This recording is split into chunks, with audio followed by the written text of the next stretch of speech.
with the uncertainty, especially along the offensive line, obviously it's a position that's been hit, but how do you feel like you guys rallied the second week, and where do you feel like you maybe made the biggest improvement? I think there's still a lot that we need to improve on.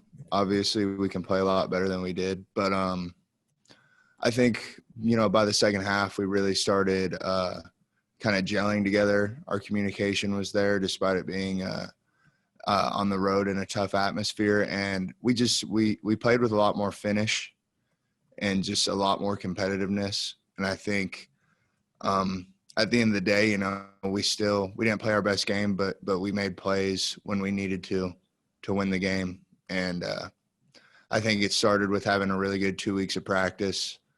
And we really were challenged by everyone on the team. We got to be better than we were against Arkansas State. I think everyone along the offensive line took those 2 weeks of practice as a great opportunity to get better and work on their craft. And we all did that. And we still got a long ways to go. We're going to keep doing that. And I'm excited to see where we go. Kellis. Hey, Noah, I'm sure getting hurt so early into the Arkansas State game wasn't something you envisioned. How hard was that to go through and work back from before the Oklahoma game?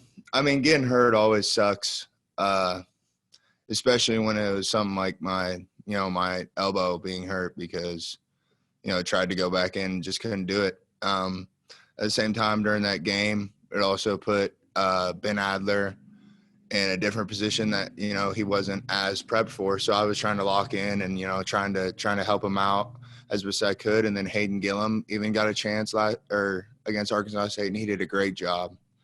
And then for me, it was just trying to get my elbow right and using that motivation that, I didn't get, a full opportunity against Arkansas State. So I wanted to, play well against Oklahoma and be ready to go. And so just using that motivation was a little bit extra, I guess. The offensive line really seemed to click and improve quite a bit in the second half of that Oklahoma game. Was there a moment you could tell everything's starting to turn right for you guys?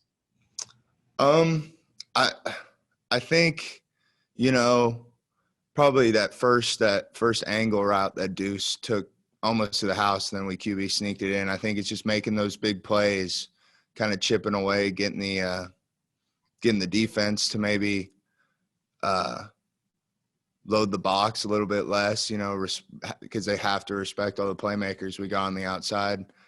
And then just for us getting some confidence rolling, because I think that's a big part in our room. It's the more confidence you have, the easier it is to play. And as the game wore on, the more confident we got in each other and in our game plan and in our playmakers and in Skylar. And we just kept finishing. And that's the most important thing, is we finished one play at a time, every single play until the fourth quarter. And that's the result you get when you have that type of mentality. Thanks for these answers. I just got one more for you. How big of a lift was Christian Duffy in that game? Duff played awesome. Duff played really good. And I know how much missing the Arkansas State game killed him, because I know how hard he worked this summer to be in a position to really, really make an impact this year. And couldn't be more proud of him. I couldn't be more proud of Josh Rivas, Ben Adler, Cooper Beebe, KT. Playing next to Josh and Ben really makes my life a lot easier. They help out a lot. But yeah, Duff played awesome. That was awesome to see. Let's go next to Fitz.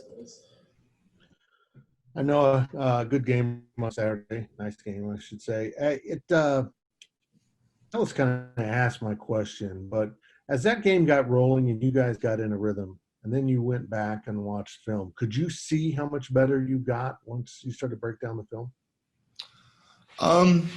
Yeah, obviously we got on a bit of a roll in the second half, but we also saw in the first half that even in that first quarter, I think our first drive was a 3-and-out, and each 3 plays of that first drive, one of us had, a bust or something. And if we get that corrected, then all three of those plays had an opportunity to do a lot more than what they did.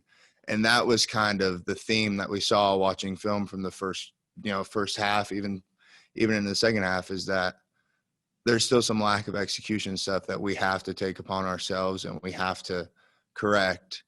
And once we get that corrected and we keep playing hard and we keep playing and we keep finishing, I think we're going to be able to kind of take what we did in the second half, where we got everything going and got all our things corrected. And you saw the result, started scoring points. I think if we can do that from the jump, we're going to be in a lot better spot. Won't have to make 21-point comebacks. So when you went and watched the film of Deuce's final touchdown, that I think 38-yard run, how beautifully blocked was that play? It was well blocked. We kind of got lucky, and we quick counted them, and they were stemming in and out of their fronts. So we got them off guard a little bit, and Josh Rivas had a really made an awesome play and climbed up to his safety and got him blocked. And I think you guys can tell if you just give Deuce a little bit of space, he's going to make something happen. So yeah, it was a good play. Last one here, Michael. Yeah, no, you mentioned communication. How far has that progressed to this point in the season? And how far will it take you to have that week 2 road environment behind you moving forward? Communication is so important between an offensive line and just the offense as a whole. And for the first half of that OU game, I wasn't up to par with my role as what I need to do communicating. I let the crowd noise get to me a little bit.